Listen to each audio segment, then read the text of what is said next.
ರಾಮತೀರ್ಥ ನಗರದಲ್ಲಿ ತಾವಿನ್ ನೋಡಿರ್ಬೋದು, ಅಲ್ಪಸಂಖ್ಯಾತರ ಮ್ಯಾಟ್ರಿಕೇತರ ಹುಡುಗರಿಗೆ ಒಂದು ಹಾಸ್ಟೆಲ್ ಅದ.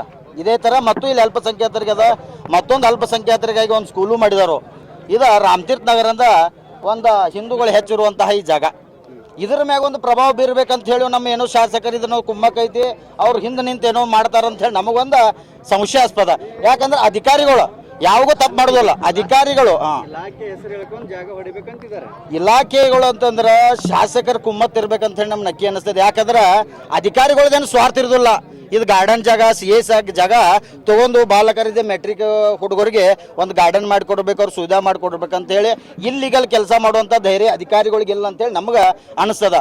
ಇದರಲ್ಲಿ ರಾಜಕಾರಣಿಗಳ ಒತ್ತಡ ಇರೋದರಿಂದ ಈ ಕೆಲಸ ಆಗೈತಿ ಅಂತ ನಮ್ಗೆ ಕಂಡು ಬರ್ತದೆ.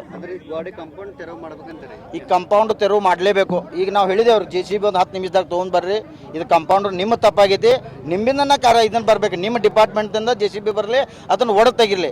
ಯಾಕಂದ್ರೆ ಅದು ಏನು ಪರ್ಪಸ್ ಅದ, ಆ ಪರ್ಪಸ್ಗೆ ರಾಮತೀರ್ಥ ನಗರ ಜನರಿಗೆ ಅದು ಬೇಕಾಗಿರುವಂಥ ಜಾಗ ಅದ, ಅದನ್ನು ಉಪಯೋಗ ಆಗಬೇಕು. ಇದು ಬೇರೆಗೆ ಉಪಯೋಗ ಆಗಬಾರ್ದು ಅಂತೇಳಿ ಉದ್ದೇಶದಿಂದ ಈ ಹೋರಾಟ ಮಾಡೈತಿ. ಈ ಹೋರಾಟ ನಾವು ಹೋಗೋದಿಲ್ಲ.